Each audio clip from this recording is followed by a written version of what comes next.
Well, g'day. My name's Paul Lyons, and I'm going to be painting a picture this evening. I'm from New Zealand, so you can associate me with paintings.nz. That's the website.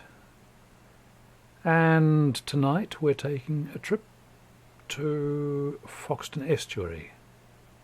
So it's the mouth of the Manawatu River, and the tide's out. So we have mud flats, and we have water channels, and we have flax. And it's quite a flat image, but there's a bit of visual interest in the flax, or from the flax. So I think what I'll do to start with is just sketch in a little bit of the goodness, what a squeak. I'll sketch in a little bit of flax that's going to dominate the picture, I suppose, really. So I want to I'm going to mask that, I think, and so it's going to go right across to there. Let's have a bit of a curve on it, just to make it a bit more visually interesting, and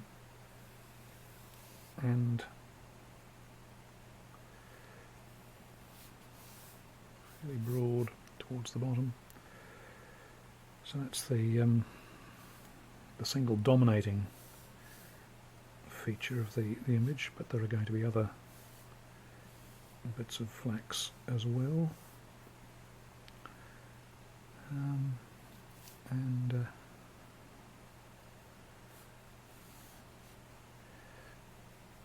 let's have something going up there, coming back down again, and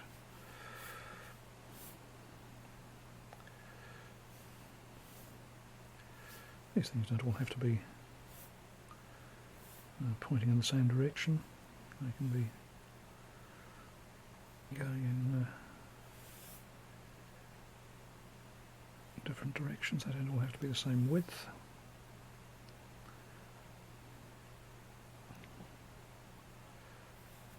They don't all have to be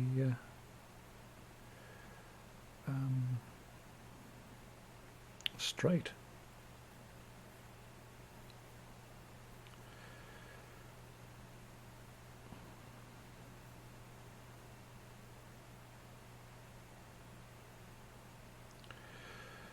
So some of them are going to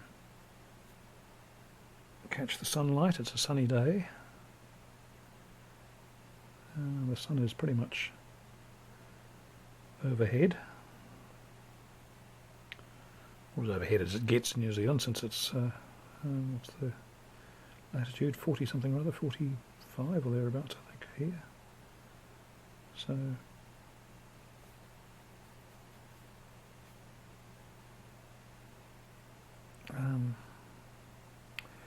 when in the tropics we don't ever get the sun directly overhead, but I think that'll do as far as flax is concerned. And now the tedious business of outlining those flax leaves with, I wonder if I need to do that. Maybe I could, maybe I'll just do some of it, so that I don't want to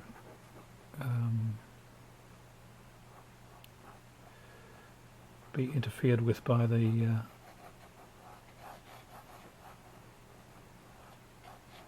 sky wash, which I'll put in.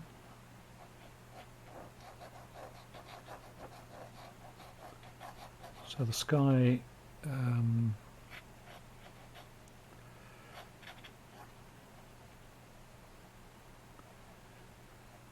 will finish, in fact, round about where my applicator nozzle is reaching at the moment. So we'll go down just a little bit below that. But I don't need to fill the entire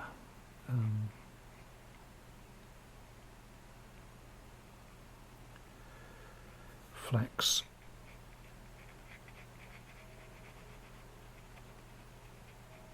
leaf.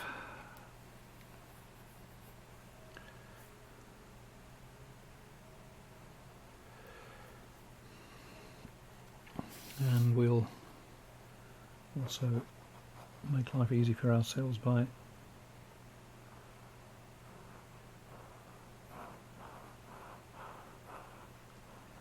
filling this in as well.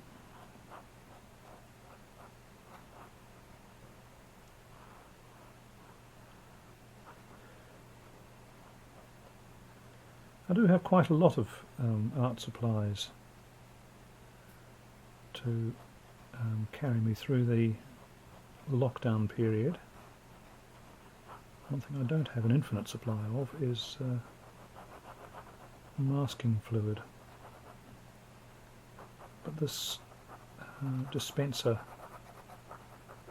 allows me to cover quite a large area with a comparatively small amount of masking fluid.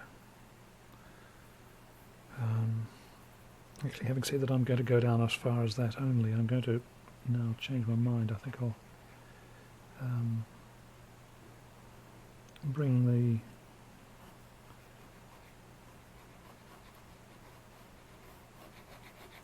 flax leaves down, or do the masking of the flax leaves down a bit further, because there's going to be water channels that I want to do as washes of paint, at least one water channel, and it'll be convenient for the masked area to allow the flax leaves, all these flax leaves, to be painted around with the water channel.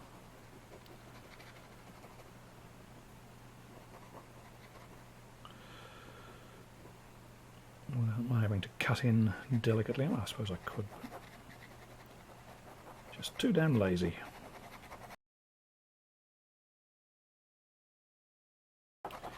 So it may seem contradictory that I'm putting masking fluid on this flax leaf, but I stopped that one up there, but there's a water channel running down around here, so the big upper flax leaf is to a large extent, from there on anyway, is over mudflat, and this particular leaf is over the water channel. So that was the exciting part of the painting, all done. Actually, I'll do a bit of masking over the top of the leaf here, because it's horizontal, so might just leave it the colour of the paper, and maybe just let the edge of that on a couple of places catch the light as well. Oops. I might put in a few little spots. There's some, don't know what the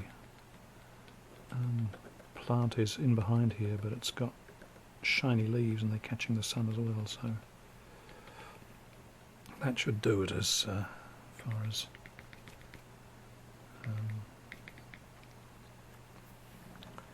that light catching is concerned. Right, well, as I said, we've done the exciting part. There's no point in watching any more. Why would you want to watch anything other than the application of masking fluid to a piece of paper? Yeah, it's making it worse. And if I was doing things in a very fastidious fashion, I might only bother masking just the outside edges of these things, and then not really worrying about my other taken care with my other washers not to let them go into the middle, so you just use the dam around the outside to stop the wash from getting into the running over the edges of the leaf, and rely on your care with the brush to stop going into the middle.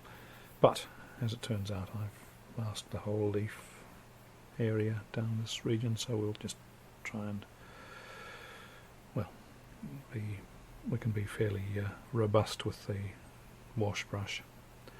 Alright, time to stop while that is allowed to dry, and then we'll take off again and do some more. So see you shortly. Righto, we've dried the masking fluid. Now we can put in some sky.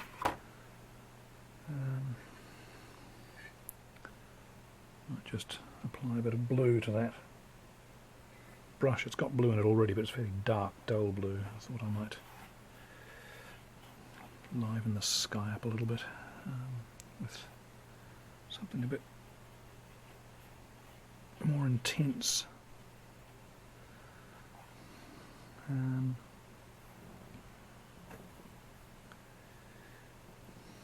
Maybe not quite as intense as that all the way to the horizon though.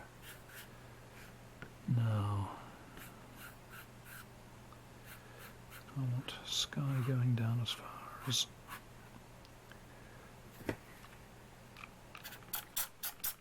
around about there.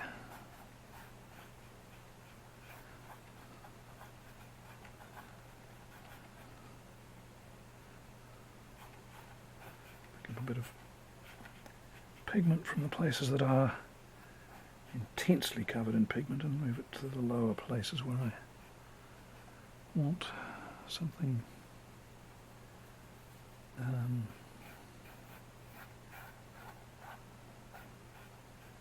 little bit paler, but still being part of what's obviously the same sky.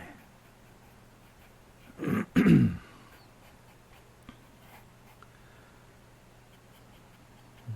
don't need to be there. All right.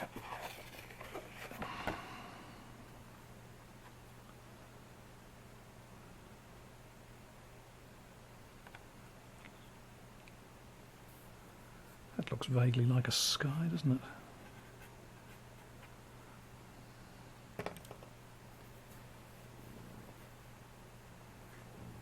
So maybe we should dry it.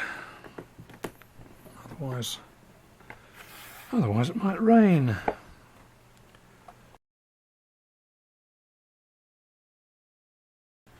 All right, that's dried the sky.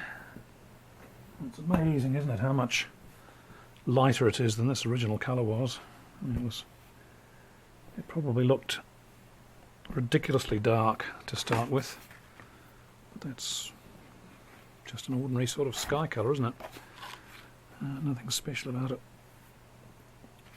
So, having done that, we can move down to the next area, which is the tree line, and I'm going to simplify the shapes there a bit, I think.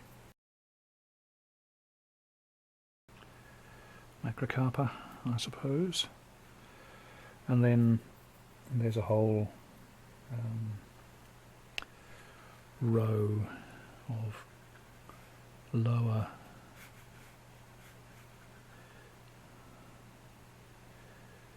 vegetation with no particular concern about its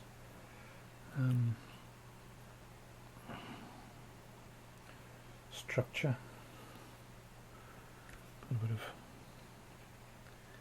lighter green in amongst it, just so it's not all the same.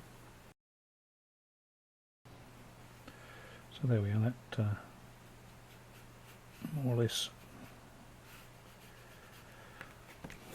simulates 20,000 years of bush growth.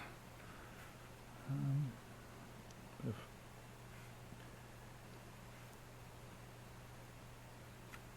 of texture along that edge there,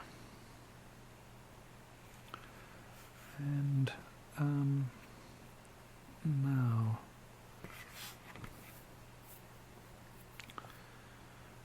as I said, there's a bush growing around here that has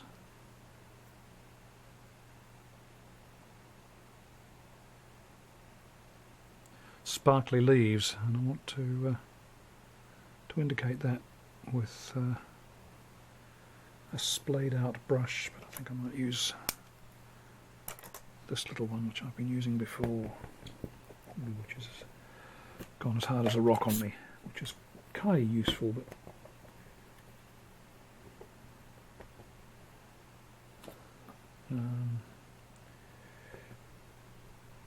I don't really want it to be poking holes in the paper, which is what it feels like it's just about capable of doing at the moment.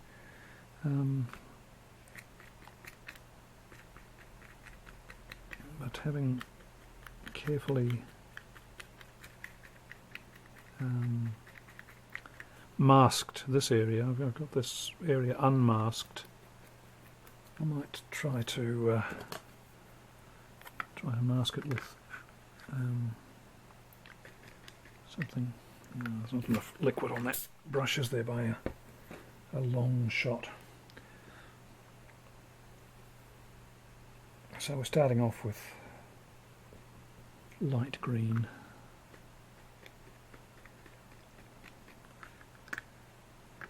And you've got to be a little bit careful not to make a completely straight line when you're masking with something like this.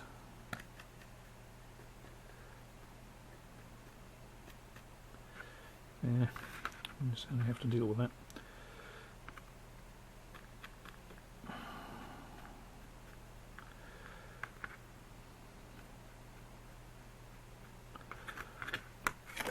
So there's going to be a fair amount of splotting of colour onto this area, using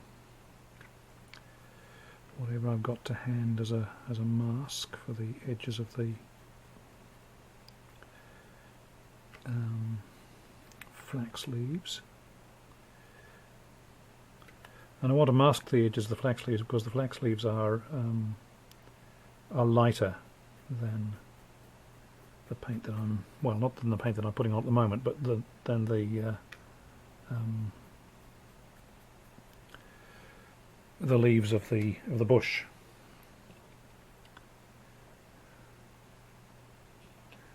So of course I'm starting out by painting those leaves fairly light, but as time goes on, layer upon layer of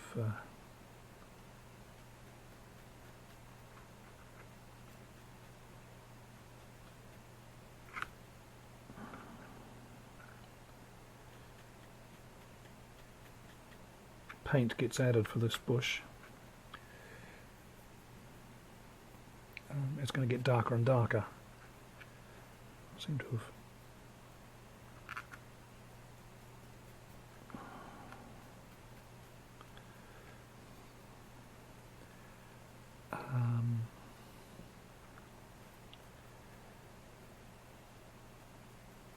chosen a lighter coloured paint for the second lot of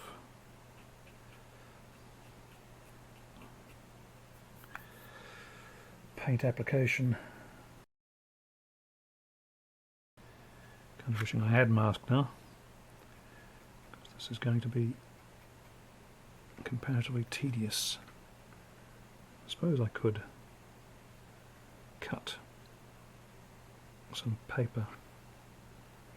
Oh, there's mask there, isn't it?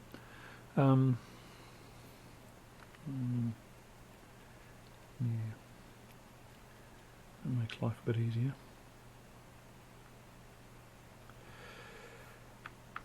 Okay.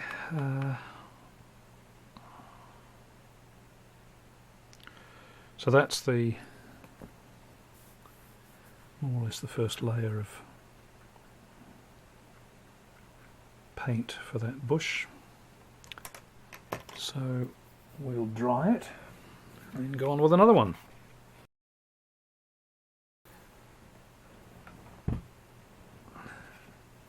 And I've missed a bit there, so I'll fill that in. Is that masked all the way? Yes, it is. This one's not, so I can mask one side and put paint over the whole thing, and the paint that's sitting on that leaf there will come off with the masking fluid. Just try and get a bit in there as well, because that's going to have to get fairly dark in the long term anyway. Similarly, down here. Okay, and that therefore requires us making more of drying. And what do we do then? We do a bit more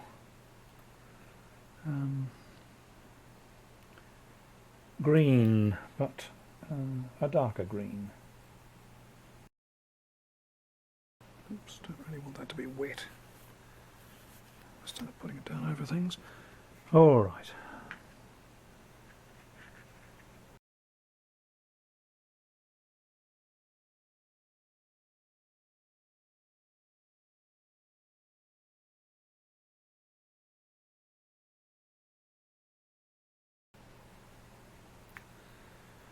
So we should be getting a sort of rich texture.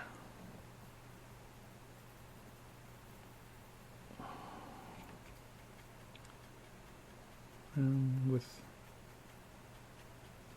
lighter bits poking through, and then because I've put little dots of masking fluid in various places, when I take those off there'll be reflections off the leaves, I hope.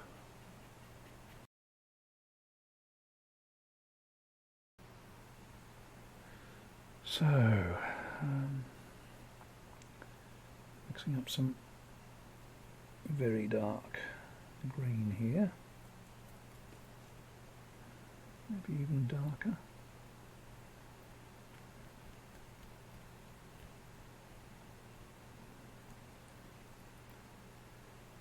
Brush is very wet, I might just squeeze some paint out of it. Pick some of it back up again. And yeah, there we got some quite nice, quite dark. Ah! I also picked up a whole bunch of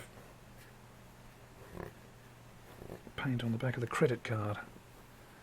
That was what we in the trade refer to as stupid.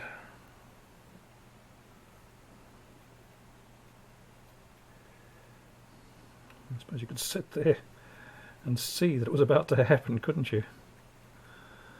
Oh well.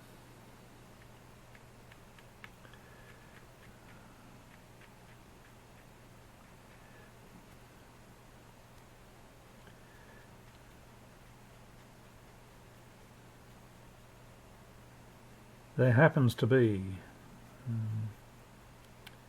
a bit of masking fluid on the end of that leaf there, so when it comes off it should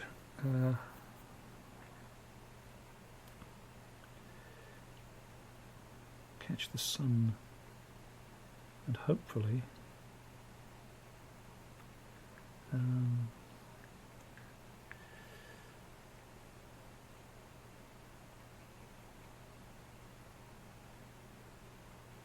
not be too deleteriously affected, but God, it's still wet there. Too deleteriously affected by that dark paint.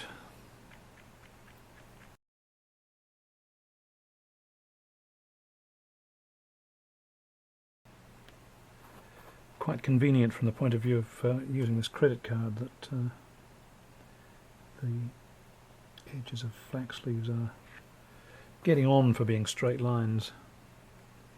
There are no straight lines in nature, say the pundits, but there are places where there are things that are approximately straight lines.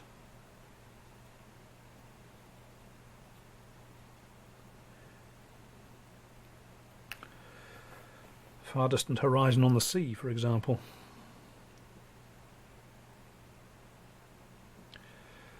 Oh, and we've got that little corner in there, don't we? Need to mask this side, but not that side. Okay.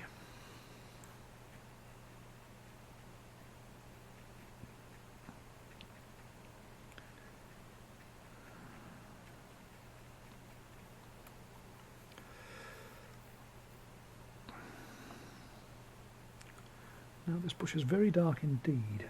I might just go one step darker. Let's see if I can retrieve an edge here by bringing that very dark paint right up to the edge. Hasn't worked particularly, but oh well, it wasn't a big deal.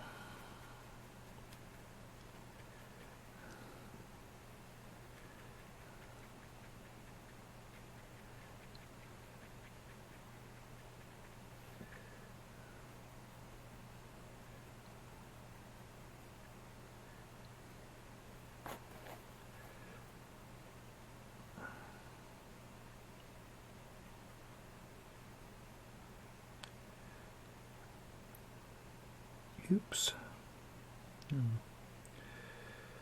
That's life.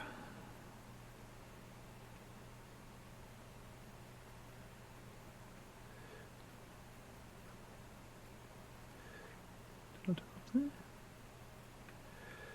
And in and around there.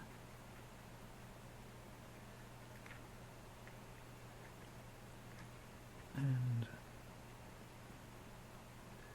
on that curve.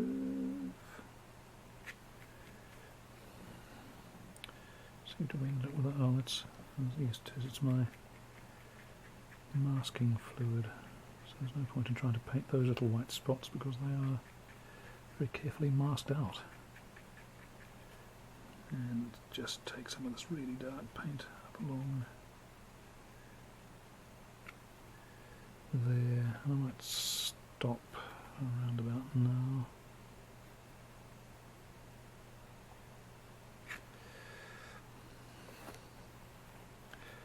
Maybe in here just to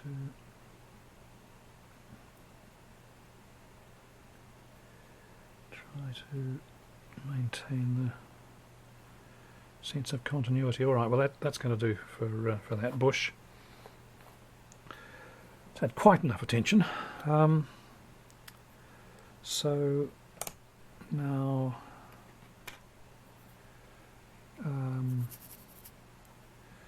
I want to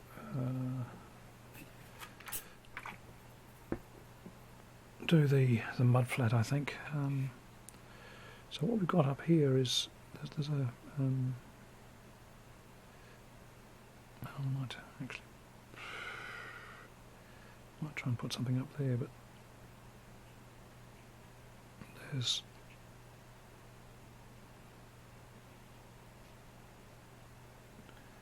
so that's an edge of the channel, the water channel, and there's the other edge.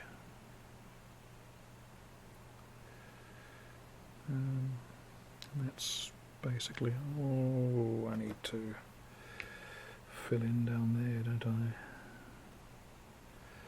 And up here also to define that channel, channel edge up there. So using very dark paint where I should really have a mixture, but well, we'll see whether it matters. So I need to paint this mudflatty area with brown, and the thought is to use this mixture of blue and red, which of course is purple, but well, as everybody knows, purple is really the same as brown, isn't it? They are pretty much indistinguishable colours. If we have purple mudflats, nobody's going to really care very much, are they? I don't think.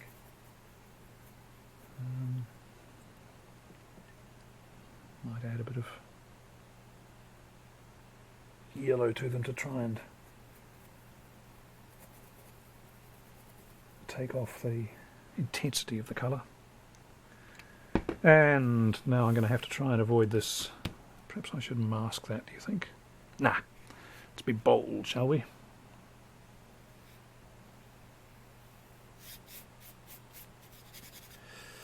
And the reason for not wanting to be bold is that I want to be able to put some structure into the mudflats that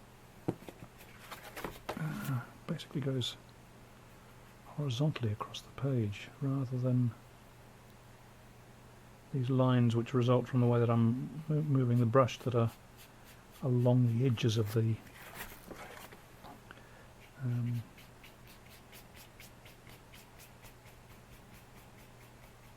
leaves. You see they dry really fast because they're just not very thick paint.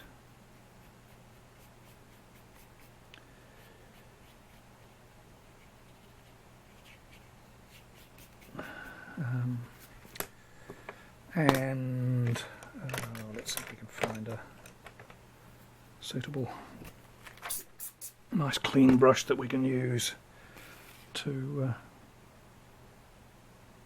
just lift some of that paint. So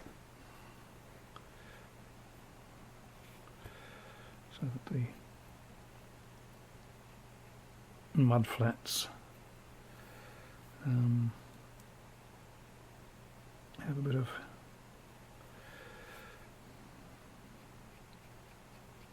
the feeling of variation. Because of course mudflats are not a totally uniform colour, varying amounts of water on them at various places.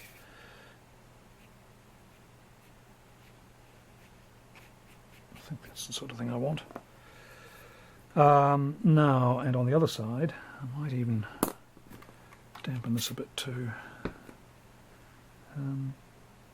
Again, there is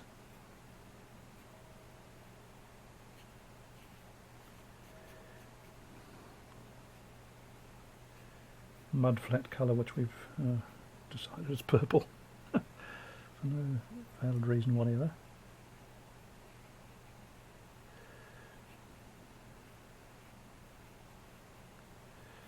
But it seems to be more or less working as a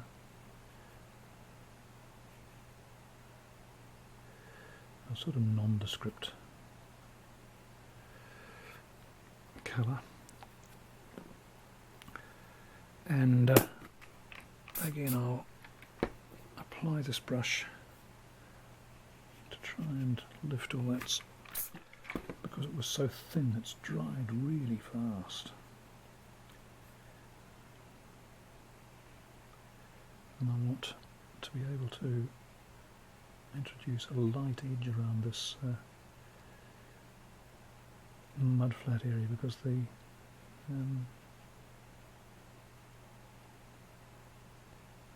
sun catches the edge of the mud where it's bent, that's the wrong word, curved in towards the channel.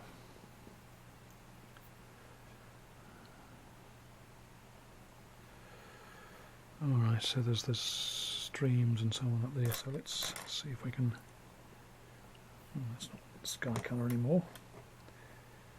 It was sky colour a while ago. Let's pick out this brush. Give it a bit of a swirl round in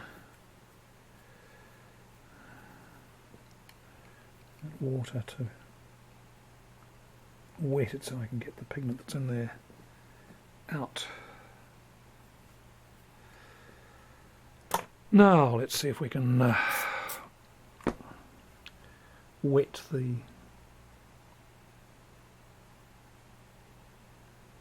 channel.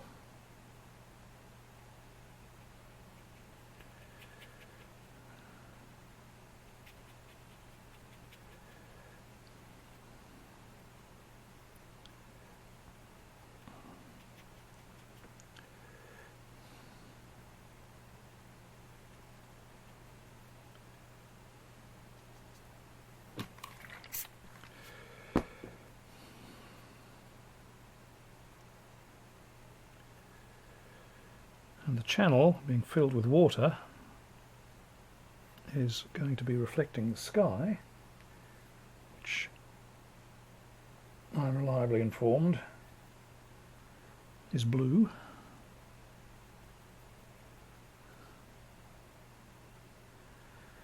But because the water is shallow, we don't want that to be as intense as that. Because the water is shallow, it's going to be picking up some of the dark mud colour underneath. So you don't want it to be as intense a blue as that. I want to darken it a bit. With this dark that we have conveniently laid out in front of us, and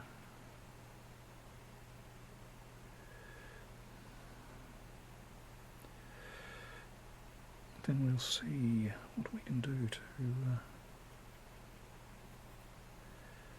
to modify it a bit. Maybe it's catching much more sunlight up in this part of the painting, but down here it's getting quite a dark tinge to it, or tint.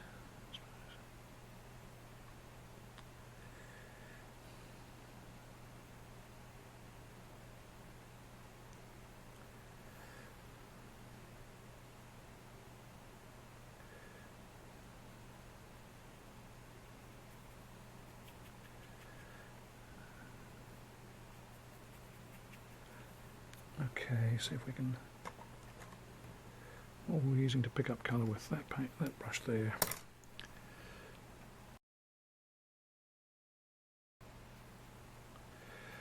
So that gives us a bit of colour variation in the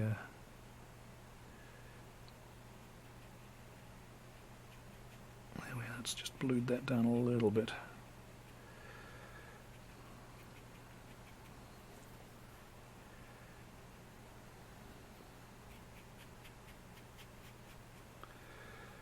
All right, now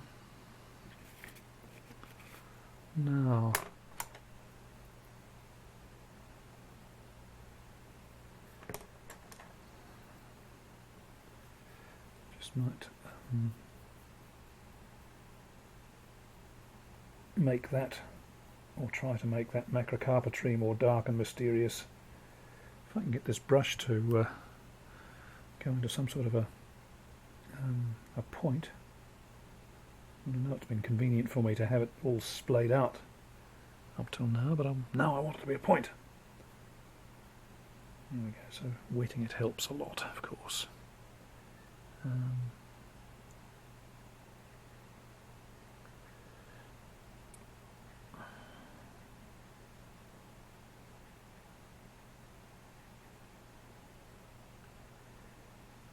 Basically filling it in and just kind of leaving the edges just a little bit lighter because the tree is thinner at those points. Okay, and there's something in the area there that's a bit different. Don't know what it is. Mud bank.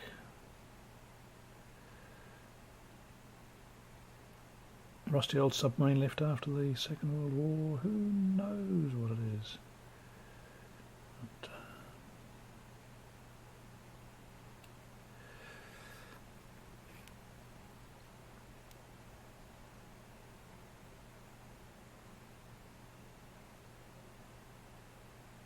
we'll just let it be there to delight the eye, as it were. Getting a nice little bit of texture in there. Pity I haven't got any in there because that's actually a textured location. I'm not particularly worried about absolute accuracy. Alright, so I'll get rid of that. I think we're more or less at the stage of allowing that to dry and then turning our attention to the flax leaves. So I managed to pick up a whole bunch of blue paint on the heat gun, which is coming off on my fingers all over it. Alright, so we'll dry off the painting. I want it to be fairly dry because I'm going to be rubbing the masking fluid, and if the paint around is damp, you tend to pick up the paint and rub it into, ouch, it's hot as hell, rub it into the area that you've spent so much effort trying to preserve.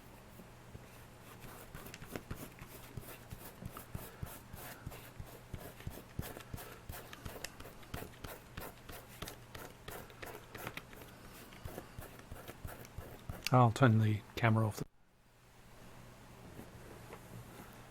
Alrighty then, the time is now upon us to paint some flax.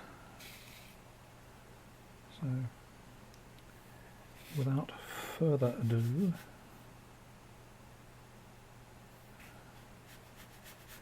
certainly without much ado, because if we were doing much ado, it would be doing a Shakespearean play.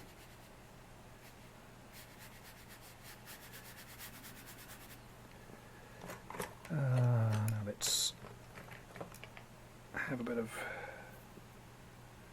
gloom in this flax leaf. I don't know how to do that.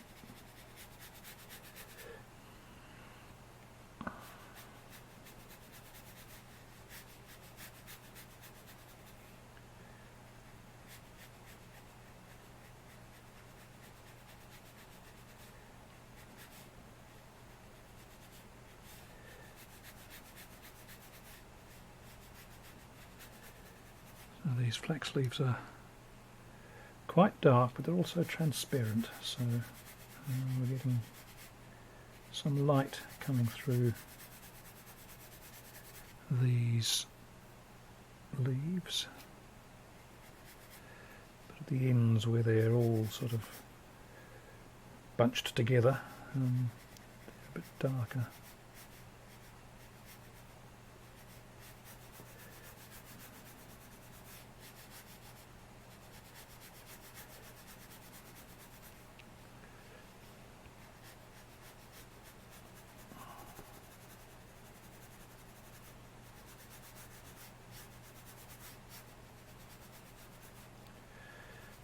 Just carry that dark up there so that we don't have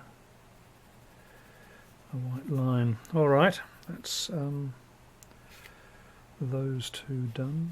Maybe I'll reduce that. Now we're going to need more yellow, aren't we, for this big chappy. And I might put a bit of water down so I can help it to spread.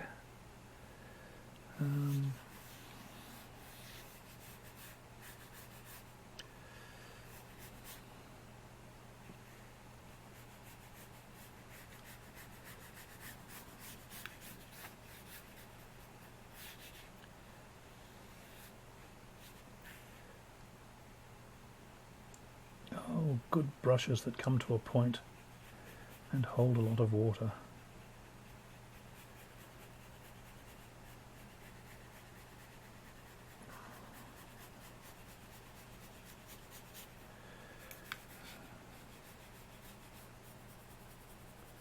And this is the one that I was complaining about earlier on because it wasn't coming to a point, it was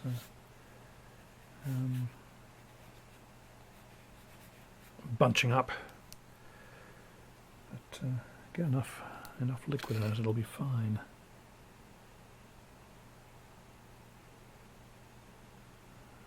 Very dark green at the outermost end.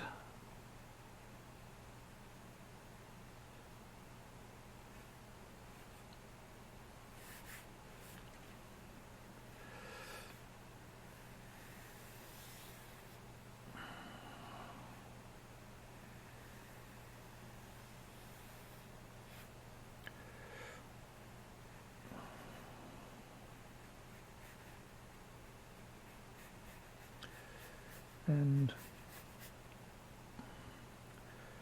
on the underneath of the leaf,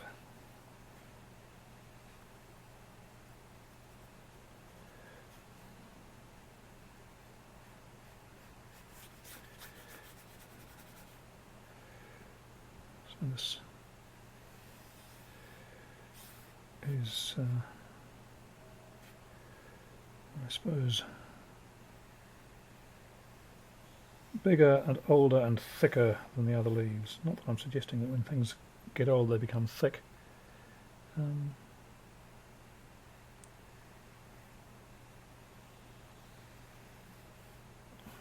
Sort of thing that my children might suggest. So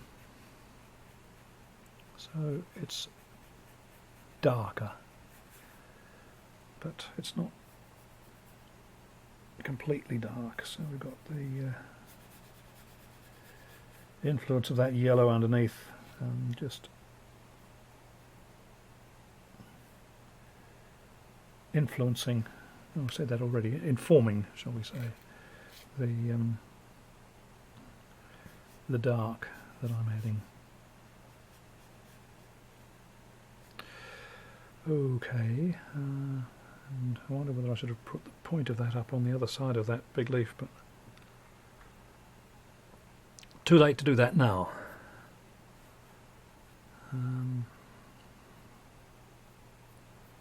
So back to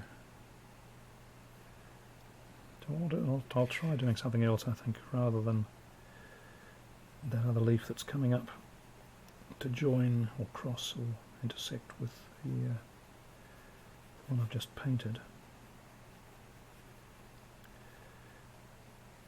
So this will be a fairly dark one.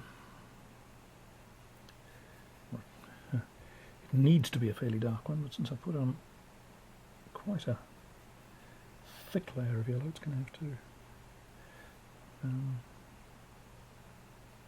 maybe I'll leave the rest of that to start drying, and then I'll add some more dark to it. Now, what about this fella?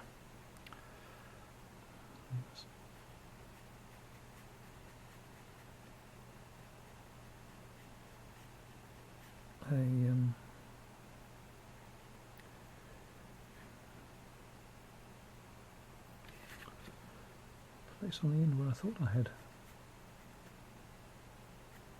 applied. Oh, I shouldn't have taken the damn it. I shouldn't have taken the masking fluid off, should I? That was silly of me. Too late now.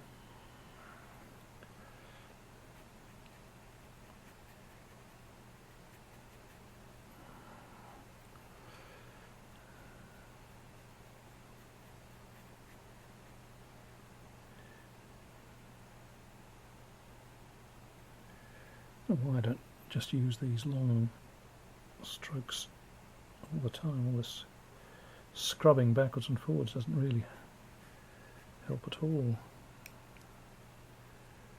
And the same thing with this one. There was a piece of masking fluid on the edge and up there as well.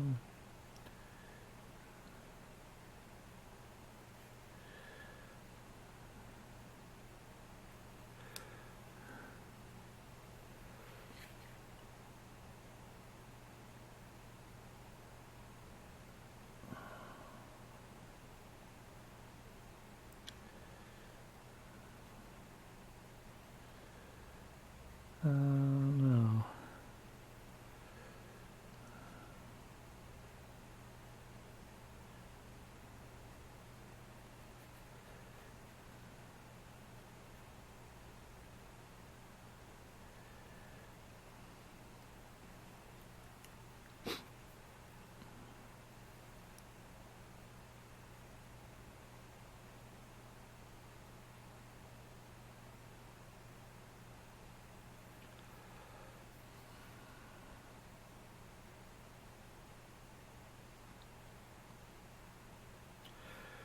Filling in those areas where the dark colour that I was putting down with the splayed out brush hasn't really quite made it to the side of the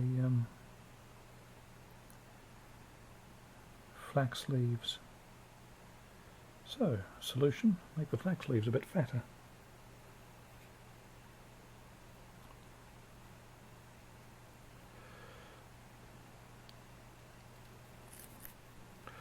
Well, let's go back to here again and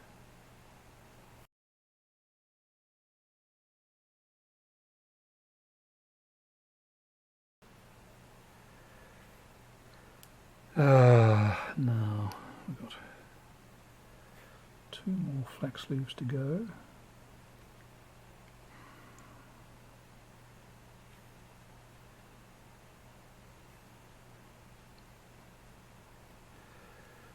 Both of which, or one of which intersects 2 other leaves. So this one is the one that intersects 2 other leaves, one of which I've just painted, so it's wet. They're the same colour-ish, so it probably isn't going to matter if the paint from one flows into the paint from the other, he says, hopefully.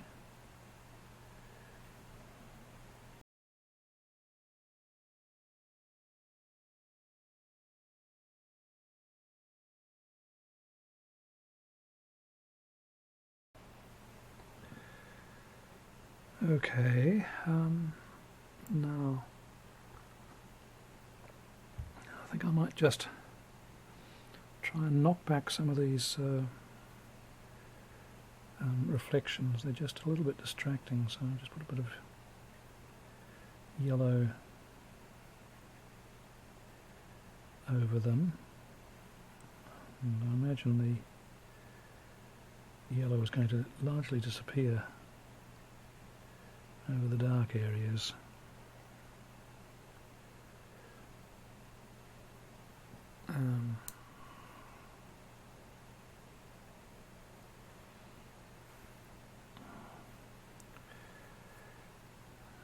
Maybe not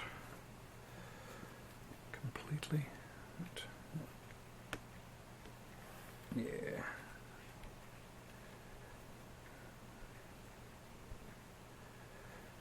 That's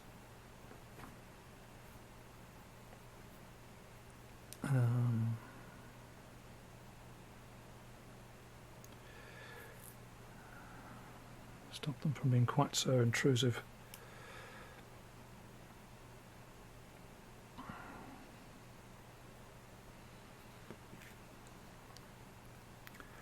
Now, the edges of that stream are catching a whole lot of light, so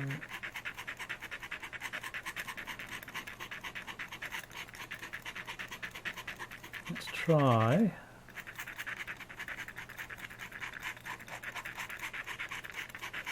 removing the paint that's there. I tried that before with the towel, I think it was. Or was it a brush? It was a brush, I think. It didn't really work all that well. We can scrape back to white paper.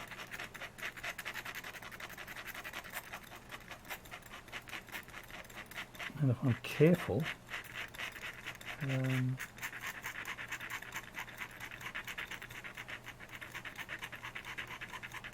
can scrape right back to white paper.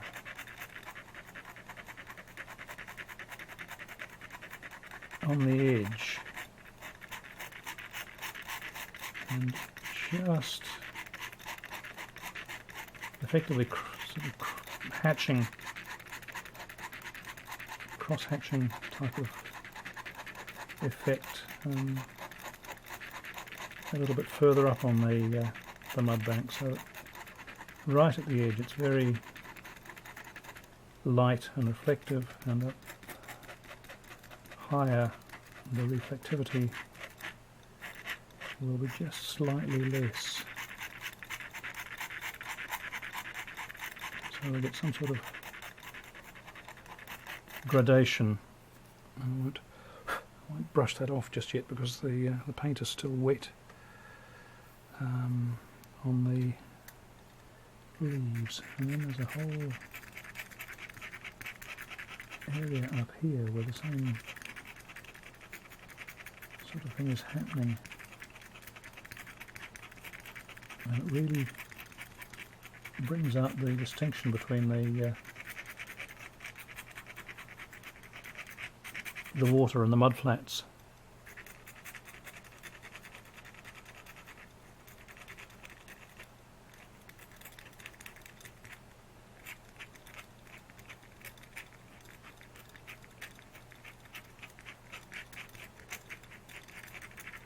And I don't have to worry so much about trying to produce a gradation in that further area.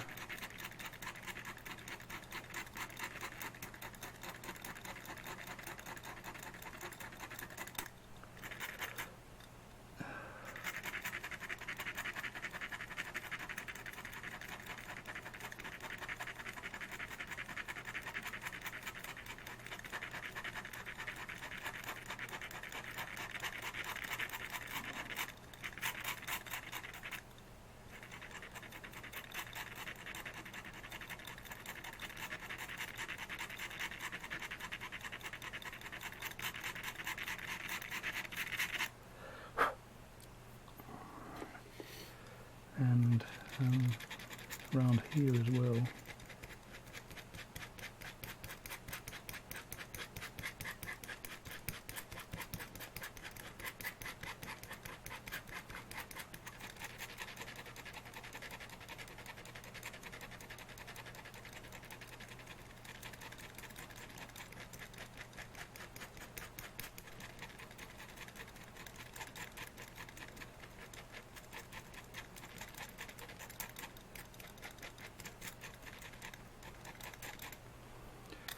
So of course with oil paints you'd just be doing that with white paint. It doesn't work so well in watercolour.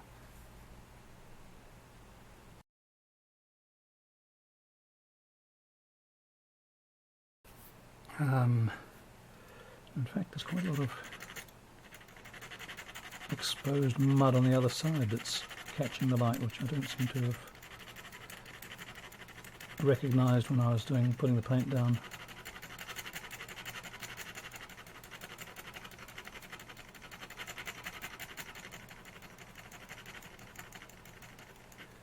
But which we can easily produce with a sharp knife.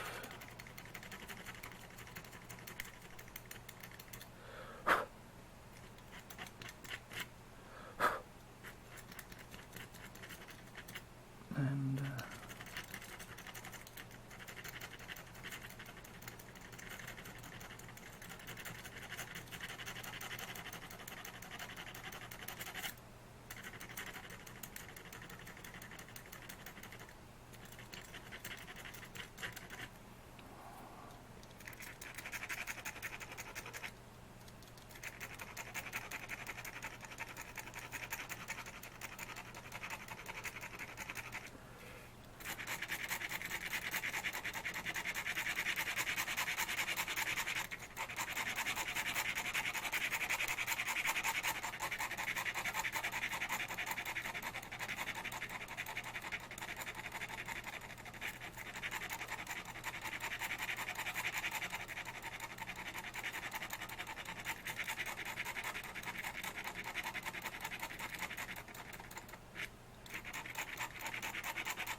And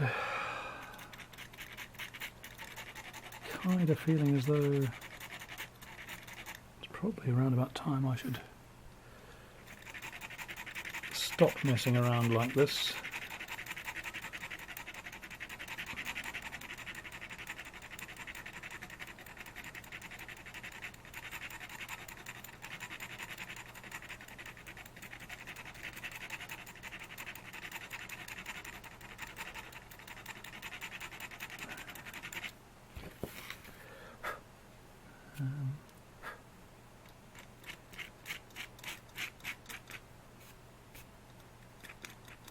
Stick it up on the wall and look at it for a few minutes.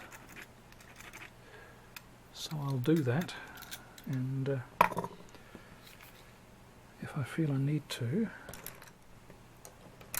I'll come back to you. Something's just caught my eye. There we are, that's just taken a white spot that and I'm not really very enthusiastic about this anymore. It's supposed to be catching the light, but it's just distracting, I think. So let's tone it down a little. Just mix some of that surrounding colouring with it. That's a bit better, I think. Alright, I'll catch you again if I decide to change anything. Alright, so I've been examining this, evaluating this, I suppose you could say, and one thing that's caught my attention is the distinction between this area of the mudflat and this area of the mudflat, which are quite distinct colours in this image, and they therefore don't seem to link particularly. Furthermore, although it probably doesn't show up on the camera, which seems to exaggerate contrast, the distinction between these two colours is not all that great, or the distinction between these two lightnesses is not all that great. So I think we'll try to lift some of the colour out of here to lighten it closer to, it doesn't have to be the same as the area underneath this leaf. And I said before I quite like that little bit of texture there, but it's almost certain to disappear. So I'm just going to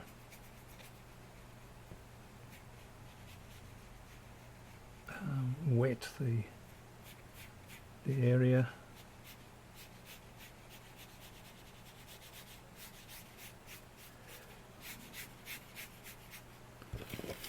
And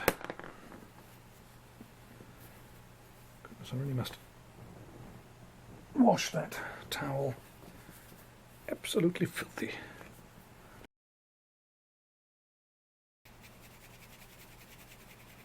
So bearing in mind that this is a mud flat, of course it's not going to be absolutely even in colour.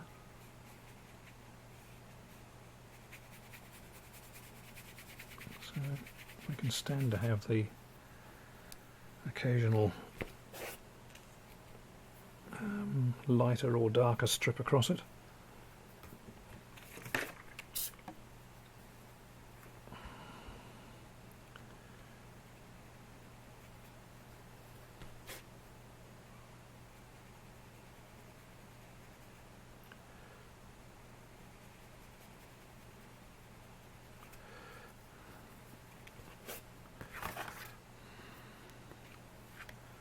It kind of feels as though it's tending in the right direction.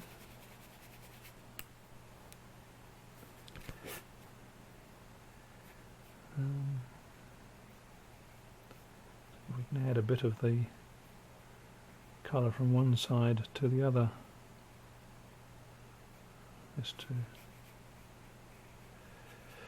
even things out a bit.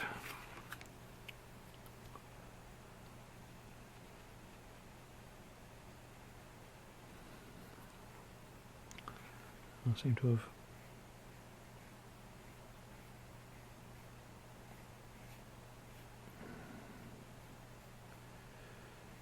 lifted off a bit of the green, so I'll just put a bit more of texture into that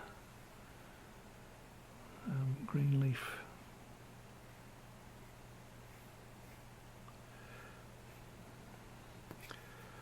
Alright, I think that's pretty much as I want to do to it. So I will bid you adieu, what was the case may be. Good night.